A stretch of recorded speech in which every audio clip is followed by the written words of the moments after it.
Last night's episode of WWE Raw made me realize something, and that something was that I'm actually going to miss the Judgment Day once they're gone. Let's talk about that and more as we break down last night's episode of Monday Night Raw. Welcome to Allison Analysis, the show where we rate wrestling shows using only emojis. Before we get started, please like and subscribe and make sure to leave your thoughts on the show down in the comments below. My thoughts are just my own, I want to hear yours. Raw kicked off with an extended entrance for Jey Uso where everybody was yeeting. It was a lot of fun. It got the crowd hyped. It got the commentary team hyped. And quite frankly, me watching at home, it got me hyped too. Thumbs up. But my thumbs are going to stay up because Chad Gable then came out and him and Jey had a bit of a promo exchange about who the Wyatts are going to attack. It was quite funny. They then had a bit of a brawl. Jey Uso got a bit intense, which was quite interesting as well. And this was enjoyable. But it got even more enjoyable when the lights went out and Chad Gable was trying to escape, but every entrance or exit was blocked by somebody from the Wyatt Six. He eventually managed to escape, and when he did, Nikki Cross handed yet another box to Michael Cole and had another VHS tape in. I'm really enjoying this. This was money. The way it was produced, it was really creepy and like scary and intense. And they're just doing this so well. Karrion Kross versus Xavier Woods was fun while it lasted, but it was, at the end of the day, it was just decent, right? Woods managed to get the win with the roll-up. But what happened after the match was way more interesting. The post-match attack, Karrion Kross looking like he broke the arm of Kofi Kingston. This was one of the best things the Final Testament have done on Monday Night Raw. Thoroughly enjoyable, and it just looked so grim. So that is going to get a subtle round of applause, and what will also get a subtle round of applause is the Balor and Priest confrontation backstage after this, because Priest walked into the Judgment Day dressing room and Liv Morgan was in there, and it got a little bit heated between Balor and Priest. Balor is not happy that Priest said that the Judgment Day need him, and it's all getting a little bit tense, and this was thoroughly enjoyable, and the fact that Balor finally confronted Priest about this, I thought was great as well. It felt very real. Zelina Vega and Liv Morgan then had a match for the Women's World Championship, and of course there was a lot of interference, there was a lot of stuff from Dirty Dom and Rey Mysterio, and of course Dom accidentally helped Liv Morgan retain once again. This was a lot of fun, and the Judgment Day story being, involved in it, being a part of it, certainly only enhanced the fun of it all, so it does get a thumbs up from me. Seth Rollins then danced his way to the ring and said, Damian Priest, I'm going to win the World Championship at Money in the Bank, but then out came Finn Balor, and Finn Balor was not too happy at all. Seth Rollins probably accurately said that Balor, you're not annoyed at me, you're annoyed at Priest for what he said last week. Balor got in his face and then came out Damian Priest. Priest said to Balor, I don't need you here, I want this to be one-on-one, but Balor attacked Rollins anyway, and in the end, Priest made the save and he took out Rollins too. There's a lot of tensions in the Judgment Day. I truly do think that when all is said and done, we are going to miss the Judgment Day, right? I don't think we've properly appreciated them while they've been here. In fact, at times, a lot of people have criticized them. But the fact is, they've given us something to talk about week in and week out, every week for like 2 years now. It's absolutely crazy how long this story's gone on for. And it's been so compelling. There's been so many layers to it. There always has been. And is there always drama? Does it feel like they're always about to split up? Yes. But is it also always entertaining? Yes. Sure, they've had their downs as well, right? Especially when Vince was still in charge. But even still, I think we're going to look back on them and really miss them when they eventually split up, because they have been such a key part of Monday Night Raw for almost 2 years now.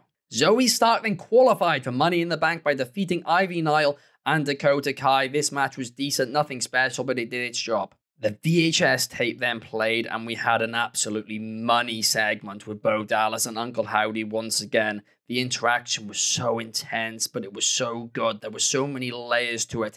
And Bo Dallas, he's playing this role so well. A lot better than I actually expected him to play it. He fits it perfectly. They are certainly taking their time with this story, right? There's no doubt about that. But I just hope fans are patient, because they're going slowly, but each week they're advancing it, right? In ways which is, interesting and compelling. I remember, of course, with Bray Wyatt when he returned last time. Fans just didn't really give it a chance. They turned on it so quickly. And sometimes fans just need to remember, hey, this is long-term storytelling. We're not going to see, everything happen after a few weeks. It is going to take months and months to really get to a point where, a storyline is paid off. But we've seen it with the Bloodline. It is worth it. We just need to sit down and we just need to enjoy the ride. Don't complain about it because it's enjoyable. Just don't expect it to go fast because it's not going to be. As fans, we need to be patient with this Wyatt 6 storyline. We then had Rey Mysterio versus Dominic Mysterio, and Liv Morgan actually accidentally cost Dom the match in this one. Rey Mysterio won with a super unique 619, which I absolutely loved. And that's a big reason why this match is getting a subtle round of applause, because that finish was just exceptional. It truly was. The only negative about this, and this isn't really even a negative, it's just I really wish they would have saved this for either the main event of Raw on another week or like a premium live event. Because I think it's so special when Dom and Rey really, lock up, right? And advance their storyline. Their father, their son, you can't write it. Like, it's just a perfect storyline. But then to just, I don't want to say waste it on an episode of Raw, because it wasn't wasted. It was fun. It was enjoyable. It did its job well. But it's like, I think that we could have saved it for a slightly bigger occasion. Because, of course, the last match was at WrestleMania. I would have loved for their next match to be at WrestleMania as well. We then had a decent promo exchange between Bron Breakker and Sami Zayn. It did its job, but it was nothing special. But the real highlight was the brawl afterwards, when Sami Zayn was dodging all those Bron Breakker attacks. But when Zayn then went on the offense, well, Bron Breakker dodged his attack too and speared him. I'm hyped for this Intercontinental Championship match at Money in the Bank, and I think it's obvious we're going to have a new Intercontinental Champion. Then in the main event, we had a main event which can take my money. It was Dragunov, Sheamus, and Drew McIntyre. I mean, these three guys, they're going to have an absolute banger of a match, and they did. Drew McIntyre got the victory. He's going to Money in the Bank. However, after the match, Drew McIntyre said that he's going to win Money in the Bank on Saturday and then cash in the same night. And I know for weeks I've been saying Roman Reigns is going to cost Seth Rollins. He's going to return and take out Seth Rollins. And I still believe that, right, guys? I know you guys say I'm delusional. Maybe I will be, but I still believe that's what's going to happen.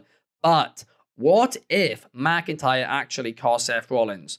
What if McIntyre cashes in during Rollins versus Priest, and then CM Punk costs McIntyre and Priest pins McIntyre once again, meaning that Rollins has lost without being pinned, and Rollins now can't, go for the World Championship while Priest is champion.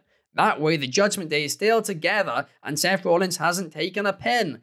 That could well happen. It would advance the Punk-McIntyre storyline too, but I'm still banking on a Roman Reigns return. Overall, I thoroughly enjoyed this episode of Monday Night Raw, and it was really weird, right? Because there was absolutely nothing negative I can say about it. I just enjoyed it. There wasn't too much other than the Wyatts and the main event, which was, really must watch. But it was just really enjoyable and fun. Like, there's just no complaints about it. And I mean, listen, I know it's a new regime, but I can't believe after all these years, there's just nothing negative to say about Raw. And I love it. It is such a great time to be a wrestling fan, to be a fan, a viewer of Monday Night Raw. Thank you all for watching. Please like and comment if you haven't already, and hit that subscribe button and notification bell as well. I will be back on Thursday to talk about AEW Dynamite, and make sure you check out the official Wrestling Republic Monday Night Raw review on WrestlingRepublic.com by Kobe Galanzowski. I'll see you guys then. Peace!